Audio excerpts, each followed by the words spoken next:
alongside Paul Bowman in 39, leading the way. We're on board with Colin White, another one of those former Ascars. This is car number 78 as we go racing. This is Heat 2, Hednesford Raceway in Staffordshire. The European late models' first visit to this track. And hopefully Heat 2 is going to be a sight better than the abandoned Heat 1. And all those cars go through as the shade red. See they in car number 48, adorned as a tribute to the 3 times NASCAR Sprint Cup champion Jimmy Johnson. But back to the front we go. And it is a tractor boy that leads the way. The Suffolk youngster in car number 98. Championship contender right at the back, Harry Ellis, and another contender that we're on board with now. Looking backwards, Sean Vasseur as Shane Brown gets on turns with him, but it is tractor that leads the way. Colin White making good progress around the outside. We see Shane Brown trying to go around the outside of Sean Vasseur. In the meantime, everyone comes through. Xavier Vandermeer having a tough time on the inside line. Sean Vasseur going around the back of him. That's right at the back of the grid. Just as we see that, Xavier Vandermeer retires. Back on board we are with Colin White now, who's in 4th place, trying to make it 3rd. Paul Bowman in the ASBN car right in front of us gets a little bit wobbly, exiting that turn 2. But it's Tractor Boy from Keith Wally, from Paul Bowman and Colin White desperately trying to turn 4th place into 3rd at the moment. Look at this. Colin will dive up the inside now. No, he won't. What am I talking about? He's tracking every step of the way. Paul Bowman is staying outside high, trying to get alongside him. It's a real panel rubbing racing. If only he got the opportunity to get alongside him. Colin seemingly can't quite get the traction, or does he do it this time? As Tractor goes round in 98. That'll bring out the yellows for sure. So Tractor Boy, who was leading, just got a little bit too eager, donuts his way back round again, and he'll go right to the back of the field. What a shame for him, but that of course will elevate Keith Wally in the red, car number 88, to assume the lead, as once again the green goes down, and he does, and Colin White now in car 78 is in 2nd place. But watch this, the Flying Dutchman, Wim Moonen in the all-yellow 73 car. Wim Moonen, former lightning rod champion. He knows how to drive a car, and he knows how to get around an oval like this here at Hednesford Hills. As we look back at Chris Roots driving Tony's car, Keith Wally leads, Wim Moonen is 2nd. Colin White is really on the outside of Wim Moonen, and then the budget racer in car number 13, Kelvin Hassell, is coming through, as too is Shane Bratton in car number 48. So, flapping bonnet there we can see from Gary Ellis, but this is the guy that's leading the way. Keith Wally in car number 88 with the Flying Dutchman right behind him. Then Kelvin Hassell, and there is Gary Ellis. Oh, and he gets a little bit sideways out of turn 4. But 88 is leading the way. Under pressure now from Wim Moonen, and Kelvin Hassell takes a dive up the outside. Colin White has been left behind. So at the moment then, Colin White we're on board with. We can see the battle up front as the Flying Dutchman gets passed by Kelvin Hassell in car number 13. So Wim Moonen then is down into 3rd place. Colin is currently 4th. Kelvin Hassell is 2nd. Keith Wally is leading. Paul Bowman we can see behind us as Sean Vasseur has gone past him. Paul Bowman effectively a back-marking car now. 88 Keith Wally then.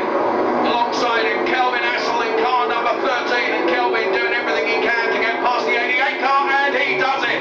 Kelvin Hassell goes into the lead in car number 13. The black car with the orange roof. He certainly knows why, but he likes the colour orange. So Kelvin Hassell then. Keith Wally 2nd. Then is the Flying Dutchman Wim Moonen in 3rd. Under tremendous pressure now from Shane Bratton. And then we can see that battle as Chris Roots driving Tony's car number 77 gets up the inside of Colin White. And Tony now up into 5th place. Colin is currently 6th. 4th now is Keith Wally in 88. 3rd is Shane Bratton. 2nd, oh, and Shane Bratton very nearly loses it. Awesome power of these V8 European late models.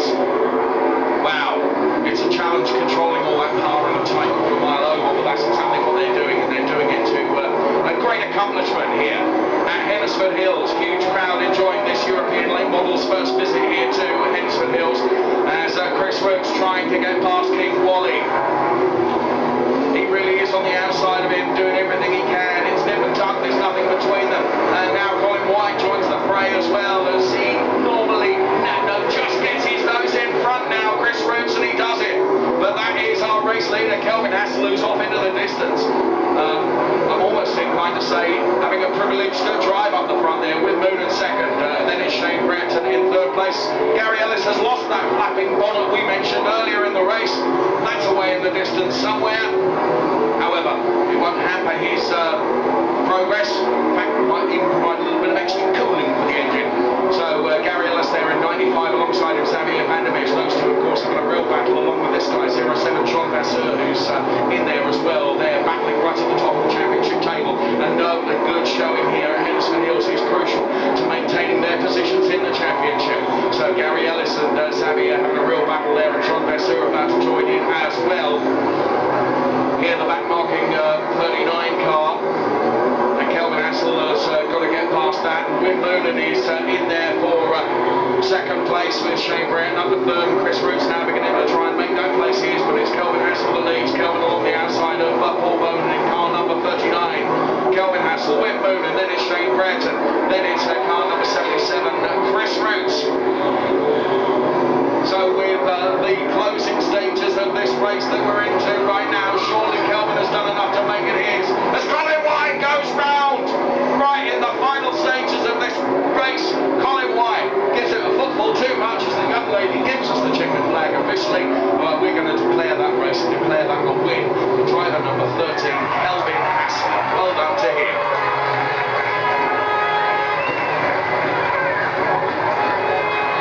Hassell, then at last you're out there on track. It's been a bit of a frustrating day here at Hednesford for one reason or another. Heat 2 effectively became your first heat. Yes, it did. I'm not sure what happened in Heat 1. We had issues with the track not being clean, lots of cars sliding off, and I think half of it they should have cleaned the track, and half of it some of us drivers should have stayed on when we didn't. But it's good. We got out the second race and won it. So, yeah, and a fantastic result for you. Now, again, as I've seen so often with your racecraft, your racecraft sort of belies your young years, really. You do drive with your head, and you see the opportunity, you know when to go for it. Oh, I try to. It's very nice of you to say so. Get your haircut, Kelvin. Okay, taking the win then, he does. Kelvin Hassell, second place, Shane Brereton, who nicked it away from Wim Moonen, who ended up third. Chris Roots was fourth, Keith Wally fifth, and Xavier Van der Meers sixth. And we go into the final after this break.